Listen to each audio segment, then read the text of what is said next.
I mean, it's for two different areas really. So sort of the Botox, as I said, does my forehead and everything. But for the fillers I generally have here, again, it's one of those areas that I focus on when I look in the mirror and I really dislike. So I think years of smoking definitely sort of paid damage to the sides, and it just increases my confidence. Dermal fillers are based on hyaluronic acid. Hyaluronic acid is a form of sugar that is present in our bodies, usually within in the skin and the dermis and in other areas.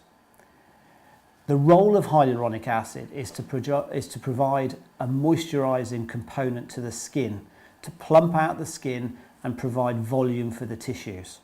So, Lucy, we're now going to do a little bit of the dermal fillers again. Okay, now I know it's a year ago since you last had them, but I think we've agreed that you like just to correct this little bit of volume loss that you start to see happening underneath the eye to support the cheek.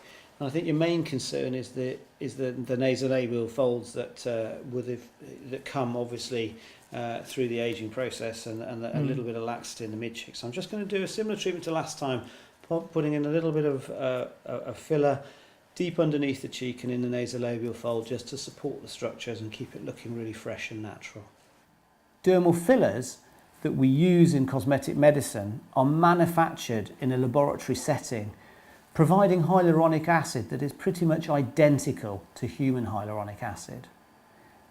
It comes in a variety of gel formulations that allow us to place this dermal filler at different levels within the skin or beneath the skin, dependent on what we're trying to achieve. The hyaluronic acid in a dermal filler gets broken down over time, just like the hyaluronic acid in our own bodies. And in that way, these fillers are non-permanent, which is very, very important. So when I'm doing fillers, I nearly always use a blunt cannula to introduce the filler. And I need to make a small entry point using a needle just through the skin, through the dermis.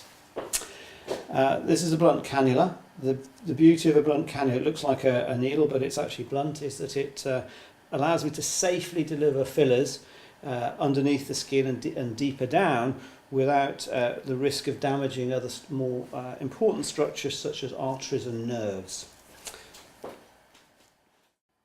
We can also use hyaluronic acid fillers to specifically treat lines and wrinkles. The skin as it ages loses some volume and thickness. It also loses hydration. Hyaluronic acids help hydrate the skin and tissues. So if we put them more superficially in lines and wrinkles, we can reduce them by plumping out those lines and wrinkles by hydrating the skin. Now the fillers that I use contain lidocaine or local anaesthetic, and this allows the procedure to be very comfortable as I'm introducing the filler. The other area we're going to is to put a little bit of filler just along the nasolabial fold. Now this is something I do just to support the cheek, to support the mid cheek, and stop it creating as the cheek comes down, it can create this deepening nasolabial fold. So if we can support the cheek further up in the mid cheek and along the nasolabial fold, it gives a very, very nice result. Okay, Lucy, how did that feel? Felt fine. Fine. Yeah. Okay. So I'm just now making sure that the filler is nice and smooth. There's a theoretical risk of lumps and bumps with fillers, and certainly I've seen some cases where fillers have been administrated or put in by somebody who's not very experienced where that may be the case, but certainly in my hands lumps and bumps are not something that I'm normally associating with any of the treatments that I do. So have a look and see what you think, Lucy. Has that achieved what you wanted? Yeah, that's brilliant. I love the way it's really lifted my cheek. Okay. So it's given a nice little bit of definition on the cheek, lifted the cheek and helped with this, that you were developing this under eye hollowing that makes you tired. If you smile for me, nice and natural. Yeah, that's brilliant. I love it. Okay, thank you. I love the fillers because you can actually see an instant result. So it's really lifted my cheeks and yeah, it just makes me feel great instantly. The cosmetic industry, unfortunately, is not regulated.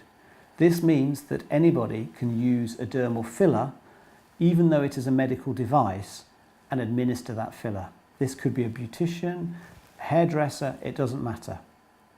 If you undertake treatments with these unqualified professionals, then you may be taking a big risk. So I suggest you make an appointment to come and see me, and I can talk to you, talk through the procedure in more detail, look at what your needs are, what your concerns are, what your fears are, and we can work out a treatment plan together.